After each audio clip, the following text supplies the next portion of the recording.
Yeah, ajmahari here. Just to talk a little bit about codependency some more.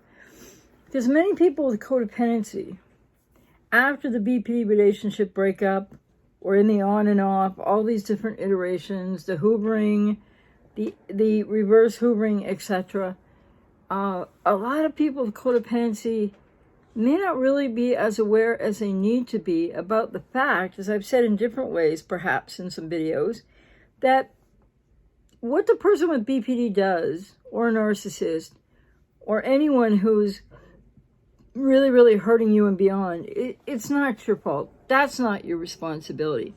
But with people with codependency, what you really need to think more about, and a lot of people are in such a confused and painful place, this might seem like an obvious thing to say, but when you know that they have BPD, or you highly suspect it, or it's a narcissist, and you've been really hurt and beyond, and you're becoming aware of that, and there's all the compelling reasons why people still stay in these relationships or want to be hoovered or reverse hoover, because you want back the person that you thought they were, but it isn't who they really are. And that's not something they do on purpose, but like it is what it is at the end of it all, right? And it's extremely excruciating, to say the very least. So what codependents need to realize is you're not responsible for what they did at all. But what you are responsible for is, now that you know better, then you're responsible for taking care of yourself. Because people that stay, people that want to, I mean this with no judgment, people that stay, that people that reverse hoover, people that want to be hoovered, people that, for all kinds of reasons, I understand, aren't ready to let go, are still in the shock of it all and beyond. But what people with codependency then end up doing is almost, quote, volunteering for the worst treatment to continue. And nobody's doing that consciously. And I mean that with all compassion and empathy, to help people to try to look at this, right? Because there's lots of reasons why people with codependency find it so compelling, and just impulses that people can't resist or really stop, to reply to a hoover from the ex, or to reverse hoover the ex. And so everybody has to deal with this their own way, and everybody's going to make their own choices, right? But the bottom line is, like I've said in other videos, people with BPD and even narcissists, they're very, in different ways, they're not the same, number one, but they have tremendous insecurities. And underneath even the most grandiose of narcissists, there is insecurity and feeling less than somewhere. It's really buried, it's defended against. And people with BPD, they often feel very much less than most of the time, and very unworthy, until and unless they get into a very defensive posture that is very hurtful, and there's no excuse for it, wherein they then are overcompensatorily really hurting you and maybe raging and etc. And there's no excuse for that. But what do I mean when I say people with codependency, once you know more what's going on, even though you have all of this, you have an unhealthy relational pattern of your own. People with codependency don't have secure attachment more often than not. People with codependency fit into other attachment styles, which we'll be talking about more here, or I'll have more information coming at ajmahari.ca, because there's going to be a lot of videos coming to ajmahari.ca and another website of mine probably, and I'll announce that when I'm ready to. I don't have them up yet, but they're going to be going there instead of here. So I want you to start checking ajmahari.ca as well. Those are going to be free videos, just like if they were here, right? So, but for people with codependency, to get back to my point, there's just so much that you're maybe not aware of yet. Some people are, lots of people aren't, right? That you have this dysfunctional relationship to and with yourself. And so you learned in childhood, you were inculcated, you were programmed, almost trained, if you will, by the circumstances of your childhood. For some people, it's more obvious than for others. And you end up being a pursuer, a rescuer, a chaser, a fixer.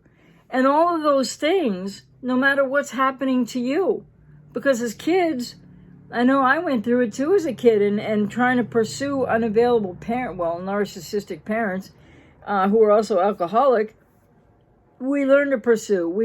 We externalize out what we need to get from the parent, and then this continues in adulthood from the wounded inner child. So that's what I mean when people with codependency are almost, by the very nature of having codependency. So I'm not saying there's anything conscious. This is deep in your unconscious, actually. You're actually now volunteering after you know what's going on for more of the same. But the goal and the idea is that somehow you're going to get this person to understand and apologize to you and somehow get closure and all of those things. But I understand all of that, and I have the uttermost empathy for people. This is really difficult ground to, experience to have, so painful and so complex for people. But what I'm trying to say here is that without realizing it, people with codependency volunteer for more of that same horrible treatment that people with BPD, it's inexcusable, or a narcissist, that they do what they do. It's inexcusable. That's their responsibility. But people give them too much power. They don't have this much power unless you're giving them power. They feel they're very insecure people with BPD and people with NPD, and they're not exactly the same. And yeah, I'm not going to go on that, but right here. But the thing is, what you need to become aware of is that for so many people with codependency, it's that inner child woundedness. People are like, I don't know what you're talking about because I had a great childhood. Yeah, that's what you think back. But like, people tuck really tightly in their unconscious, impacting experience in childhood that was negative, that was hurtful.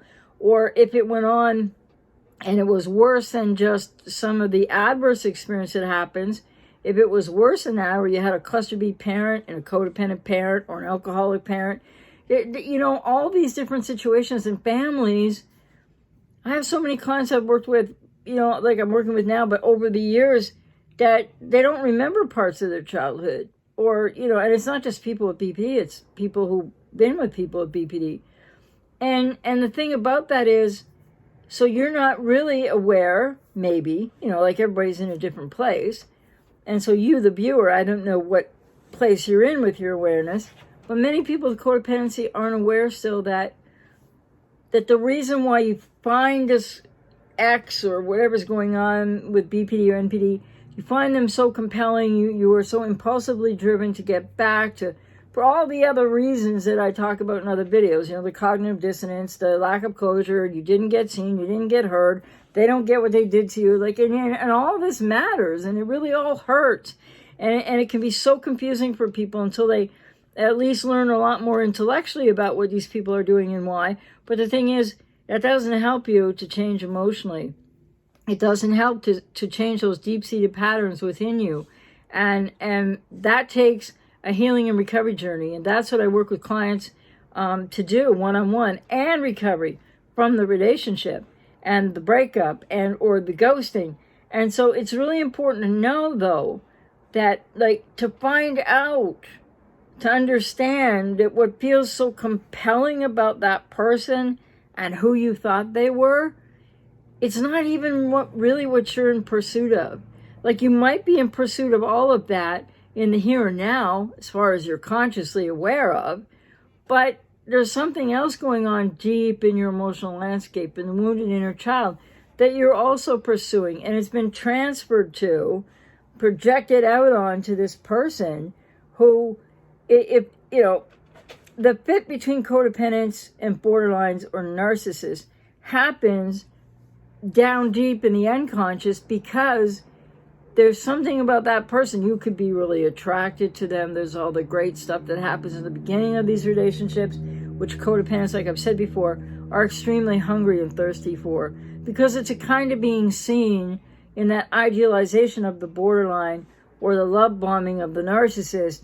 It is so amazing to feel that, especially if you've had a childhood with a cluster B parent or codependent parent, alcoholic, emotionally unavailable parent, or parents that weren't maybe, that were good parents, but that some things happened and really wounded you. And you needed to pursue needs in childhood. You became a pursuer.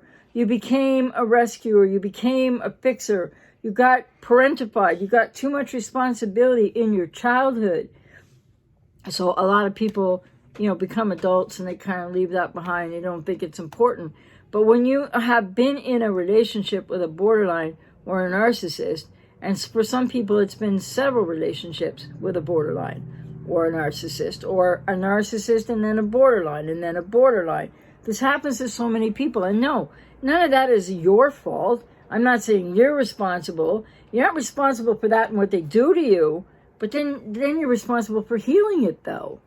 And also for not continuing to follow the actual codependent pattern that's rather entrenched in you, where you continue to pursue them, or an ex, or somebody that just ghosted you or discarded you.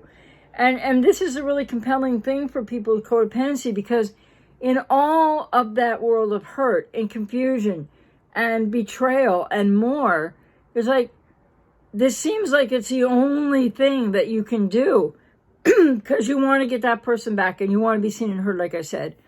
But that's really not what it's all about in like a high percentage of people's cases.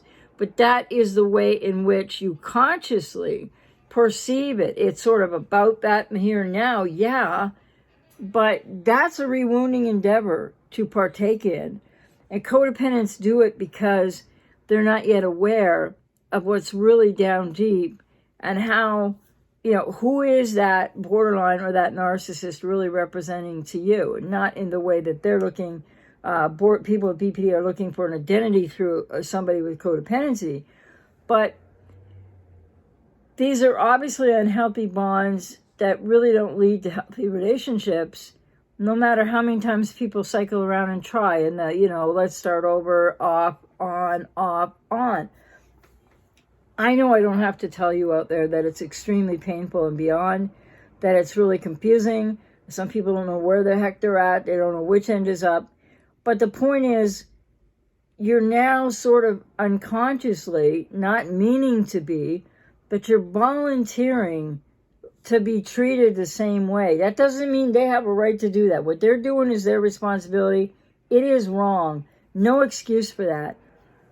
But you, in your codependent pattern of relating, and what that really means, you're driven, basically, to keep that pursuit up.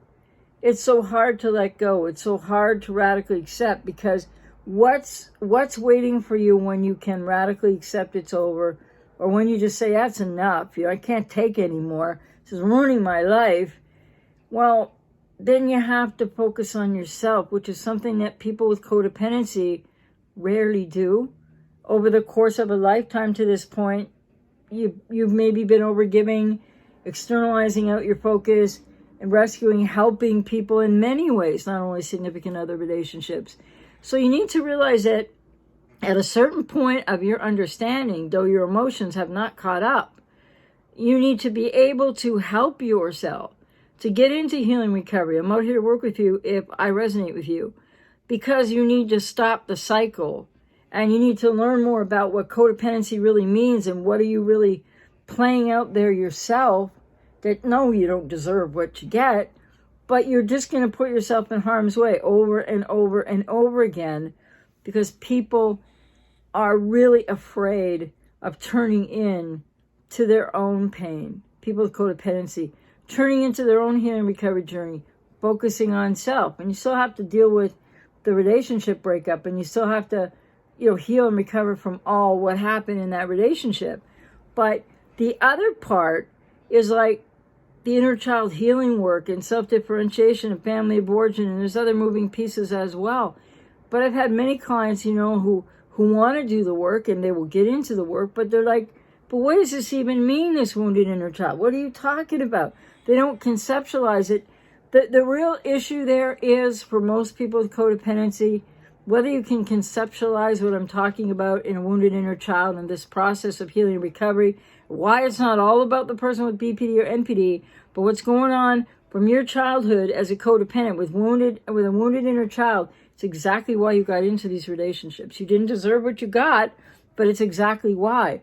Because the love bombing of the narcissist and the idealization of the borderline, first of all, you didn't have boundaries against it. You didn't know what was going on, but you had that hunger and thirst to be seen and to really be heard and to really be appreciated, because people with codependency don't have that self-worth or self-esteem. So then it just kind of lights this passionate new feeling inside of you. I have to get that back. And then the pursuit of the borderline or the narcissist, to the detriment and just incredibly more pain for those with codependency, because a lot of people with codependency are afraid to get into their own pain. And a lot of people go, what use does it, what does it serve to go back to the past? I don't want to dwell on the past. Not about dwelling on the past. It's about going back there to look at your emotional landscape, to figure out where were the seeds of codependency? Why do you have this dysfunctional relationship, unhealthy relationship to and with yourself, that you're driven, that you don't have boundaries, so you're unconsciously driven by this woundedness from childhood right into the arms and the idealization of the borderline or the love bombing of the narcissist. And then what happens after that, you're not responsible for what they do to you. Of course not. There's no excuse for what they do. But in the meantime, if you don't find a way to radically accept what's happening, you don't find a way to pull back, which is really hard for people with codependency. Pursuit patterns, rescue, fix others so I can be okay. There's like a sort of mantra in codependency that is in the unconscious. So if you keep on pursuing them and you keep on pursuing even too much information about them after a certain point, it's different for everybody, you're just strengthening the muscles of your codependency, because you continue to be relating, chasing, pursuing, enabling, trying to solve this agony that you're in by pursuing the same unhealthy relational patterns of what codependency really is. So anyways, I hope that was helpful, and I hope you understand the way in which I said what I did, and that it's really clear. I want to be really clear. People with codependency have a responsibility after these relationships. Well, first of all, to get them over, to end them, to if they ghost you and they slam the door in your face, leave it shut. It's easier said than done. To get to full no contact, to get into your own healing and recovery. But anything short of that, after you know what's going on, what they're doing is there's no excuse for, and they're responsible for it. But what you're doing, probably many people don't have this awareness right now yet with codependency. What you're doing in the pursuit of them continues to be abandoning and betraying to yourself. And then you're giving your power, or what could be your empowerment, away to them. And then people are, blaming them for that. I mean, there's things that they're responsible for that, yes, they need to be held accountable for, whether they know how to take that accountability or responsibility. But then if you're just looking and going like, well, all borderlines are the same, or they're all this, or they're all that, that's it. All of it is noise to keep you protected from looking at what you need to look inside of you. And that's what your responsibility at the end of all this is. And you can find your own closure, your own healing in a healing recovery process from the relationship, from codependency, from whatever happened in your childhood, so that you can build a healthy relationship to and with yourself. Because before you do that, you're not going to be able to find a truly, really healthy relationship with other until you find it with yourself. Hope that was helpful. Take care.